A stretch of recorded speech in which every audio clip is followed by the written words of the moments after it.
অনেকটা দেরি হয়ে গেল রে রওনা দিতে দিতে। সব দোষ আনিসের, তোর জন্যই দেরি। আরে বাবা, তো কি হয়েছে? আমাদের তো প্ল্যানই করা আছে সারা রাত নদীর পাড়ে কাটাবো। একটু দেরি হলে কি বা হবে? চল চল, তাড়াতাড়ি পা চালা, আর কথা বাড়াস না। তোরা এত বক বক না করে পা চালা তাড়াতাড়ি।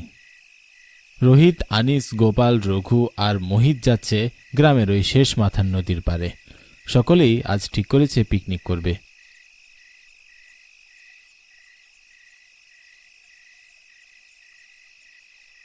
বছরের শেষের দিকে তারা প্রায় প্রতি বছরই এমন আয়োজন করে, তবে এইবারে তারা কিছুটা ব্যতিক্রম করার জন্য নদীর পাড়ে আয়োজন করেছে। নদীর টাটকা সতেজ মাছ ধরে তারপর তা দিয়েই আজকের পিকনিকটা জমজমাট করবে। তাই তো গোপাল বুদ্ধি করে বাসা থেকে মাছ ধরার জালটি নিয়ে এসেছে। এইদিকে বেশ দেরি হয়ে গেছে, অনেকটা রাতও হয়ে গেছে, তবে এই নিয়ে তাদের কোনো সমস্যা নেই। তাদের সকলের প্ল্যান পুরো রাতভর আনন্দ হইচই করবে। এদিকে দেখতে দেখতে সকলে নদীর পাড়ে পৌঁছে গিয়েছে। নদীর পাড়ে আসতেই নদীর পাড় ঘেঁষে ঠান্ডা শীতল হাওয়া বয়ে গেল, সাথে সাথে যেন সকলের মনটাও ভরে গেল। চারপাশ শান্ত নিস্তব্ধ, শরীর মাঝ বরাবর চাঁদের আলোর কিরণ আর নদীর পাড় ঘেঁষে বয়ে যাওয়া শীতল হাওয়ায় যেন সকলের এক নতুন প্রকৃতির রূপ দেখতে পেল, যা সাধারণত সকলের চোখে ধরা পড়ে না। চল চল, নৌকাতে উঠে সকলে রওনা দিই। হ্যাঁ, তাই বরং চল, যত তাড়াতাড়ি সম্ভব চল। না জানি মাছ ধরতে কতক্ষণ লাগবে। হ্যাঁ, তাড়াতাড়ি যাওয়াই ভালো। তারা নিজেদের মধ্যে কথাবার্তা বলে নৌকাতে ওঠার সিদ্ধান্ত নিল।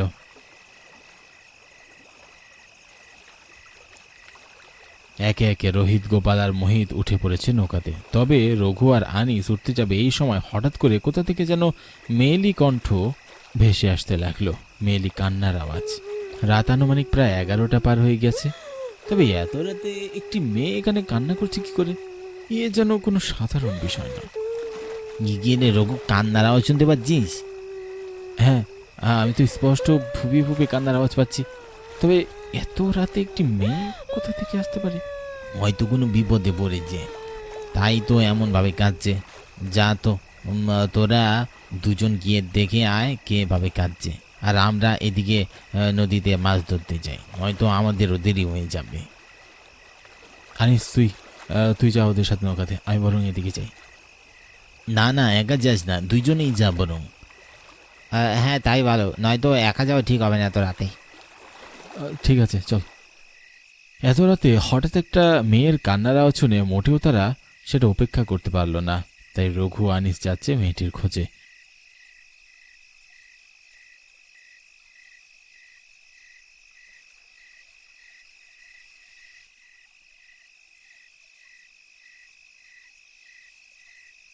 কোথায় থেকে এই মেয়ে আসছে বা কেনই বা কাঁদছে? হয়তো কোনো বিপদে পড়েছে, তাই যদি পারে উদ্ধার করার জন্য দুজনেই সামনের দিকে হেঁটে যাচ্ছে। চারপাশটাও বেশ নিঝুম, আস্তে আস্তে মনে হচ্ছে যেন আলো ফুরিয়ে আসছে। তারা দুজনেই অন্ধকার পরিবেশের ভিতরে ঢুকে পড়ে। আশেপাশে কোথাও কোনো মানুষ নেই, খা খা করছে চারপাশ। এসবের ভিতর দিয়ে রঘু আর আনিস হাঁটছে গন্তব্যহীন পথে। হঠাৎই শিয়াল আর কুকুরের ডাক শুনতে পাওয়া গেল, বেশ জোরে ডাকছে। তাদের ডাকে যেন মুহূর্তেই চারপাশটা পাল্টে গেল। শান্ত নীরব পরিবেশ থেকে মুহূর্তেই অশান্ত হয়ে গেল। তবে হঠাৎই শিয়াল কুকুরের ডাকের মাঝে যেন মেয়েটির কান্নার আওয়াজ থেমে গেল। এতক্ষণ বেশ কান্নার আওয়াজ ধরে এগোচ্ছিল তারা, তবে হঠাৎ কান্নার আওয়াজ বন্ধ হওয়াতে তারা থমকে দাঁড়ালো। প্রায় অনেকটা পথ এগিয়ে গিয়েছে তারা, একেবারে নদীর পাড় ছাড়িয়ে জঙ্গলের ভিতর। কে কিরে আনিস, কিছু শুনতে পাচ্ছিস? না তো, মেয়েটির কান্নার আওয়াজ তো শুনতে পাচ্ছি না, শুধু শিয়াল কুকুর ডাকছে। হ্যাঁ, তাই তো। ধুর, কি এক ঝামেলা! হয়তো মেয়েটি কোথাও চলে গিয়েছে, তাই পাওয়া যাচ্ছে না। চল, আমরা আমাদের জায়গায় ফিরে যাই। তাই ভালো, শুধু শুধু সময় নষ্ট হলো। আনিস আর রঘু মনে মনে খুব বিরক্ত হলো। পিকনিকে এসে যে এতটা সময় নষ্ট হবে তা তারা ভাবতেও পারেনি। এতক্ষণে নিশ্চয়ই তারাও নদীর মাঝখানে চলে গিয়েছে। সব ভাবতে ভাবতে বেশ বিরক্তি ভাব নিয়ে দুজনে আবার হাঁটতে লাগলো নদীর পাড়ের উদ্দেশ্যে। দেখতে দেখতে তারাও নদীর পাড়ে পৌঁছে গেল।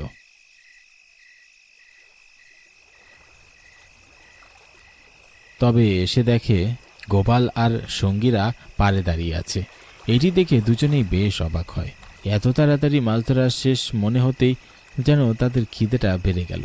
ঠিক এমন সময় গোপাল বলে উঠল, কিরে, তোদের এত সময় লাগলো যে? আর মেয়েটিকে কেনই বা কাঁদছিল? তোর কোনো মেয়ে নেই। কেন কাঁদছে আমরা কি করে জানবো? কোনো মেয়েকেই তো আমরা দেখতে পেলাম না। হঠাৎই মাছ বাদে কান্না থেমে গেল। চারপাশটা খুঁজে দেখলাম, কাউকে পেলাম না, তাই চলে এসেছি। তা আবার কেমন গোদা? মাছ পথে শুনলি কান্না থেমে গিয়েছে? হ্যাঁ রে, নয়তো আর কি। তা তোদের মাছ ধরা কেমন চলছে? আরে আমরা তো এখনো রওনা হইনি।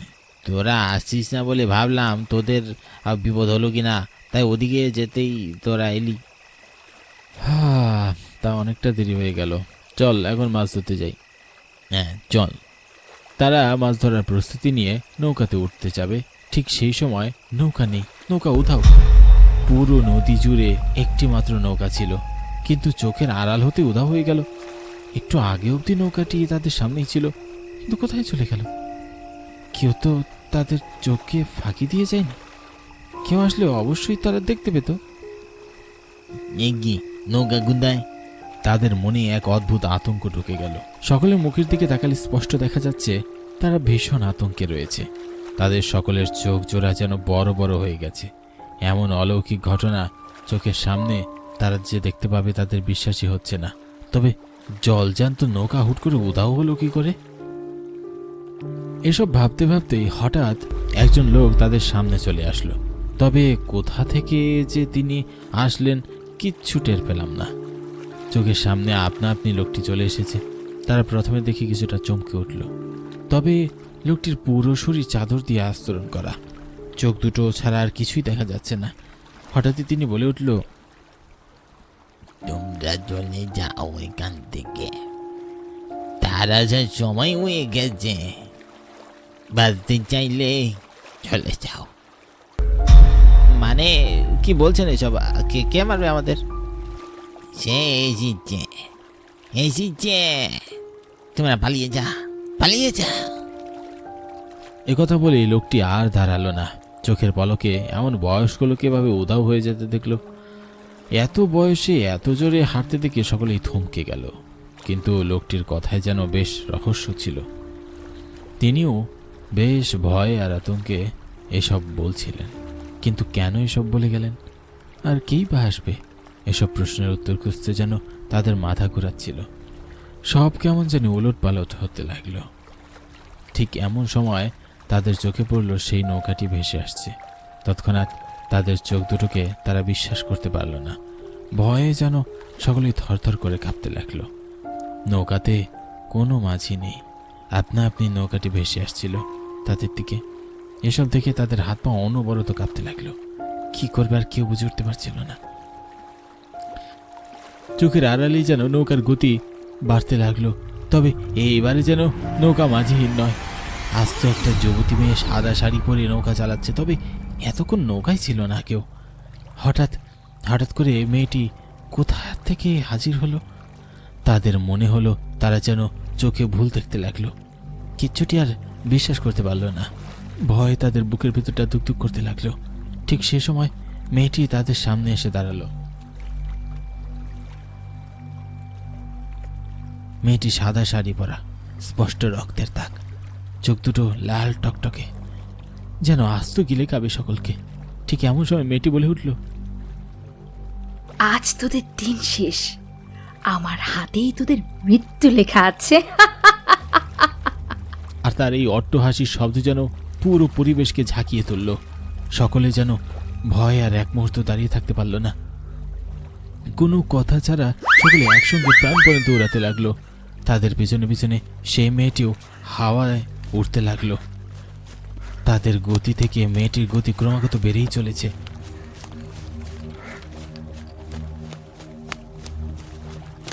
তৎক্ষণাৎ মেয়েটির হাত লম্বা হয়ে রঘুকে ধরে ফেলল। রঘু আর দৌড়াতে পারল না, সে আটকে পড়ল মেয়েটির হাতে। আর বাকি চারজন দৌড়ে পালিয়ে গেল। তাদেরকে আর মেয়েটি ধরতে পারল না। মেয়েটি রঘুকে এক ঝটকানিতে তার সামনে হাজির করল। মেয়েটির হাতের স্পর্শ পেতেই যেন তার প্রাণ বেরিয়ে যাচ্ছিল। মেয়েটির বড় বড় নখের কোনা রঘুর গলায় যেন ফুটাচ্ছিল। অনবরত মেয়েটির হাত তার গলায় চাপ সৃষ্টি করতে লাগলো। সে চাপ বাড়তেই তার নিঃশ্বাস বন্ধ হয়ে যেতে লাগলো। সে নিঃশ্বাস নেওয়ার জন্য ছটফট করতে লাগলো, তবে হঠাৎই আর নিঃশ্বাস নিতে পারছিল না। তার শ্বাস প্রশ্বাস বন্ধ হয়ে যাওয়ার উপক্রম হলো। সঙ্গে সঙ্গে তার শরীর নিস্তেজ হয়ে গেল। এরপরই শরীর পড়ে রইল মাটিতে। মেয়েটিকেও আর আশেপাশে দেখা গেল না। সেও যেন নিমেষেই উধাও। পরদিন সকাল হতেই চারপাশ সূর্যের আলোয় বেশ ঝকঝকে করতে লাগলো।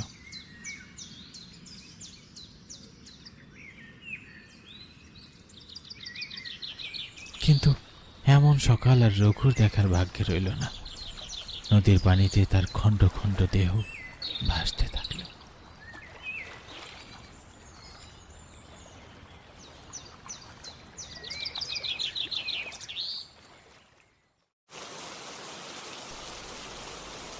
আজ শুক্রবার। আজকে ছুটির দিন যেহেতু, তাই আজ আমার অফিস ছুটি। তাই বিকেলের দিকে বাসার সামনে বারান্দায় বসে আছি।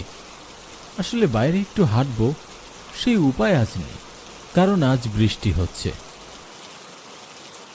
বর্ষাকাল শুরু হয়ে গেছে, তার সাথে সাথে বৃষ্টিও শুরু হয়ে গেছে। আকাশ সব সময় মেঘলা হয়ে আছে। কখনো জোরে বৃষ্টি বা কখনো আস্তে বৃষ্টি হচ্ছে, কিন্তু বৃষ্টি অবিরাম ধারায় পড়েই চলেছে। যাই হোক, আমি হচ্ছি সাইফুল ইসলাম। আমি সরকারি চাকরি করি। ঢাকাতে আমার কর্মক্ষেত্র, আর আমার বাসা টাঙ্গাইল জেলার একটি গ্রামে। ঢাকায় একটি বাসায় আমরা 3 বন্ধু ভাড়া থাকি। এখন আমি বাসায় একাই আছি। আমার বাকি 2 বন্ধু বৃষ্টির মধ্যেও আজ সকালে একটা কাজে অন্য একটা কোথাও গিয়েছে। ওরা রাতে আবার বাসায় আসবে, আর আজ আমি বাসায় সারাদিন অলস সময় কাটাচ্ছি। কখনো উপন্যাস পড়ি, তো আবার কখনো বৃষ্টি পড়া দেখি। বিকেল হওয়ার পর যখন আমার ভালো লাগছে না, তখন আমি বারান্দায় একটা চেয়ার টেনে বসে আছি। বলে রাখা ভালো, আমি যেখানে থাকি সেই জায়গাটা একেবারে নিরিবিলি। মানুষের কোলাহল তেমন একটা নেই। চারিদিকে গাছপালা আছে, পুকুরও আছে, বলতে গেলে কিছুটা গ্রামের মতো। আমি আসলে এমন একটা জায়গায় পছন্দ করি। যাই হোক, বারান্দায় বসে বসে বাইরের দিকে তাকিয়ে বাইরের দৃশ্যটা দেখছি। হঠাৎ বাড়ির দরজায় কারো ধাক্কার আওয়াজ পেলাম।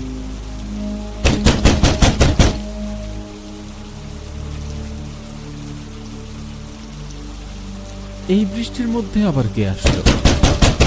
আমার বন্ধু তো রাতে আসবে বলেছে, কি জানি আবার এখনই আসলো নাকি।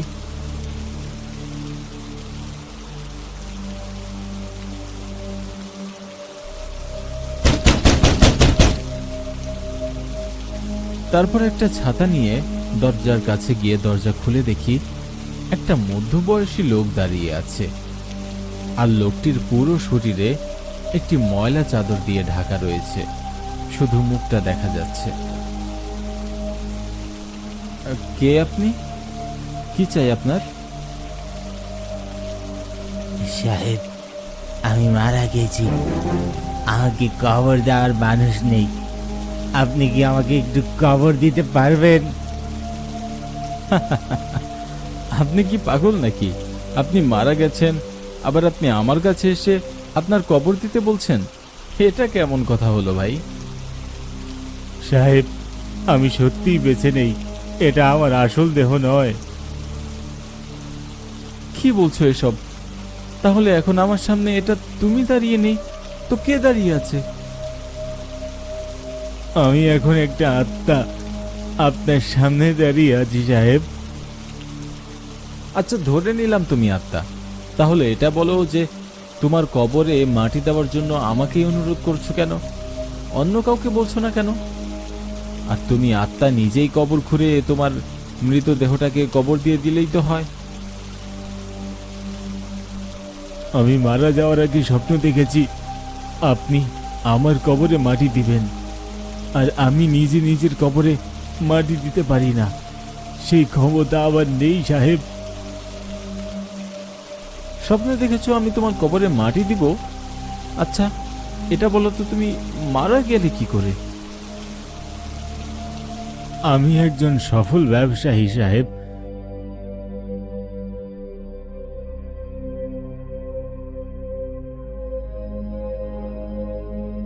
গত রাতে ফল বিক্রি করে আমি বাসায় ফিরছিলাম, তখন 3 জন সন্ত্রাসী আমার পথ আটকে আমার শ্বাসরোধ করে আমাকে হত্যা করে, আর তারপর আমার টাকাগুলো সব নিয়ে আমাকে একটা কবরস্থানে নিয়ে গিয়ে কবর খুঁড়ে আমাকে সেই কবরের মধ্যে ফেলে দেয়। কিন্তু আমার কবরে তারা মাটি দিতে পারেনি। তারা যেমনি আমায় মাটি দিতে যাবে তখনই তাদের মুখ থেকে রক্ত বের হয়ে আসে আর তারা মারা যায়, এবং সেই 3 জন সন্ত্রাসী আমার কবরের পাশেই মরে পড়ে আছে। ওই 3 জন সন্ত্রাসীর মুখ থেকে রক্ত বের হয়ে মারা গেল কেন? আর যদি গত রাতে এই সব ঘটেই থাকে, তাহলে আজ সারাদিন তোমাদের মৃতদেহগুলো কোনো লোক দেখলো না কেন? ওই 3 সন্ত্রাসী লোক কেন মারা গেল এটা আমি জানি না সাহেব। হতে পারে খোদাই তাদের পাপের শাস্তি দিয়ে তাদেরকে শিক্ষা দেওয়ার চেষ্টা করেছে। আর সাহেব, ওই কবরস্থান খুবই নির্জন জায়গা। কেউ মারা গেলে লোকজন সেখানে শুধু মৃত ব্যক্তিটিকে কবর দিতেই যায়। তাছাড়া ওই জায়গায় দিন বা রাতে কোনো সময় কেউই যায় না। তাই কেউ জানে না যে আমার লাশ সন্ত্রাসীদের কারণে ওখানেই পড়ে আছে। তোমার কথা আমার বিশ্বাস হচ্ছে না। এমনটা তো কখনোই সম্ভব না। তুমি আমার সাথে মজা করছো, তাই না? না সাহেব, মজা নয়। আমার সাথে কবরস্থানে চলুন, তাহলে সব কিছু আপনি বুঝতে পারবেন। এই বৃষ্টির মধ্যে তোমার সাথে আবার কবরস্থানে যাব? পাগল হয়ে গেলে নাকি? হ্যাঁ, আর তোমার কথা তো আমার বিশ্বাসই হচ্ছে না। সাহেব, একবার চলুন। আপনি গিয়ে শুধু আমার কবরে একটু মাটি দিবেন, তারপর চলে আসবেন। আপনার কোনো ক্ষতি হবে না। কবরস্থান বেশি দূরে নয়, যেতে খুব একটা সময়ও লাগবে না। তারপর লোকটির জোরাজুরিতে রাজি হয়ে গেলাম। আসলে আমারও একটু কৌতূহল জাগছে, এটা ভেবে যে লোকটি এতক্ষণ আমায় এসব কি বলছে, এগুলো বলার মানে কি। বিষয়টা পরিষ্কার হওয়া দরকার। আমি তো এখনো বিষয়টি বিশ্বাসই করতে পারছি না। আমার কাছে লোকটিকে তো পাগলই মনে হচ্ছে। যাই হোক, লোকটির সাথে যেতে আমি রাজি হলাম। বৃষ্টিও এখন তেমন জোরে পড়ছে না, এখন টিপটিপ করে বৃষ্টি পড়ছে। এবার আমি লোকটির সাথে চলা শুরু করলাম। লোকটি সামনে হাঁটছে আর আমি লোকটিকে অনুসরণ করে পিছু পিছু হাঁটছি।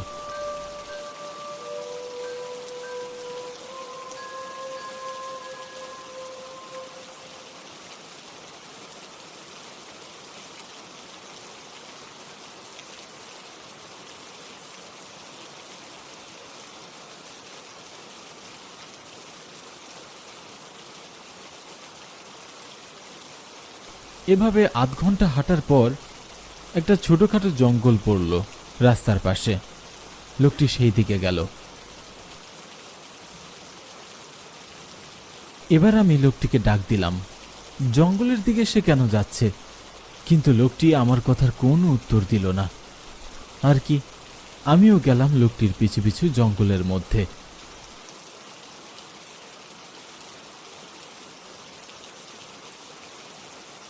প্রায় সন্ধ্যা হয়ে আসছে।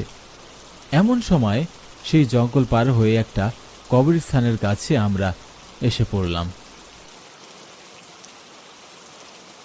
কবরস্থানটা মাঝারি আকারের, তেমন একটা বড়ও নয়, আবার তেমন একটা ছোটও নয়। আর কবরস্থানের চারদিকে শুধু কবর আর কবর, এবং সেখানে শুয়ে আছে কত মৃতদেহ। এটা ভাবলেই গায়ের লোম যেন দাঁড়িয়ে যাচ্ছে। আমি এবার মনে সাহস সঞ্চয় করলাম এবং এটা ভেবে অবাক হলাম যে আমার থাকার জায়গা থেকে এত কাছাকাছি এখানে এমন নির্জন জায়গায় কবরস্থান আছে, সত্যি আমার জানাই ছিল না। অনেকদিন হলো এই এলাকায় বাসা ভাড়া নিয়েছি, কিন্তু এর আগে এই কবরস্থানের কথা তো শুনিনি। আসা তো দূরেরই কথা। যাই হোক, এবার লোকটির পিছু পিছু কবরস্থানের আরো ভিতরে গিয়ে দেখলাম 3টা মৃতদেহ পড়ে আছে, আর তার পাশে একটা বড় খোঁড়া আছে, কিন্তু কবরে কোনো মাটি দেওয়া হয়নি। কবরের পাশে মাটি জড়ো হয়ে আছে, আর কাছে একটা কোদাল। আমি এবার এটা দেখে ভয় পাওয়ার থেকে অনেক বেশি অবাক হলাম যে লোকটি তার মানে আমায় সব সত্যি কথা বলেছিল। এই 3 ব্যক্তি তাহলে লোকটিকে খুন করেছে, আর তারপর তাদের মুখ থেকে রক্ত পড়ে তারা 3 জনও মারা গিয়েছে। না, এটা তো কোনোভাবেই হতে পারে না। এটা কি করে সম্ভব? তারপর সামনে তাকিয়ে দেখি লোকটিকে মাটি দেওয়া হয়নি। সে কবরস্থানের পাশে দাঁড়িয়ে কবরের মধ্যে তাকিয়ে আছে। এবার আমার অনেক কৌতূহল হলো, লোকটি কবরের মধ্যে তাকিয়ে কি দেখছে তা দেখার জন্য আমি এগিয়ে গেলাম। এগিয়ে গিয়ে লোকটির পাশে দাঁড়িয়ে কবরের দিকে তাকিয়ে যা দেখলাম, এতে আমার কৌতূহল যে এভাবে মিটবে আমি কখনো ভাবতেও পারিনি। আমি কবরের দিকে তাকানোর পর দেখলাম যে লোকটির সাথে আমি একটু আগে কথা বললাম, যাকে পাগল ভাবলাম, সে এখন আমার পাশে দাঁড়িয়ে আছে, আর সেই লোকটি কিনা কবরের মধ্যে শুয়ে আছে। লোকটির চোখ একেবারে বন্ধ। লোকটিকে দেখেই বোঝা যাচ্ছে যে প্রাণহীন একটা দেহ কবরে শুয়ে আছে। আর এটা দেখে আমার ভয় হওয়ার থেকে প্রচণ্ড অবাক হলাম, আর আমি যেন বাকরুদ্ধ হয়ে গেলাম। আমার মুখে যেন কোনো কথা নেই। কবরের মধ্যে থাকা ব্যক্তি আর আমার পাশে যে আছে, যার সাথে কিছুক্ষণ আগেও আমি কথা বললাম, তারা দুজন দেখতে হুবহু একই রকম। এটা কি করে হতে পারে? আর আমার পাশে যে আছে, তাহলে সে কে? এবার আমি আমার পাশে দাঁড়িয়ে থাকা সেই লোকটির দিকে তাকালাম। তাকিয়ে দেখি সে নেই, একেবারে উধাও। চারিদিকে তাকিয়ে দেখি লোকটি কোথাও নেই। পুরো কবরস্থানে শুধু আমি একা দাঁড়িয়ে আছি। এবার আমার একটু ভয় ভয় করতে লাগলো। ভয়ে আমি কৌতূহলবশত আবার কবরের মধ্যে তাকালাম। তাকিয়ে দেখি লোকটির মৃতদেহ এবার আমার দিকে চোখ খুলে তাকিয়ে আছে এবং আমাকে বলে, সাহেব, আর দেরি করবেন না, জলদি কোদাল দিয়ে আমাকে কবর দিয়ে দিন।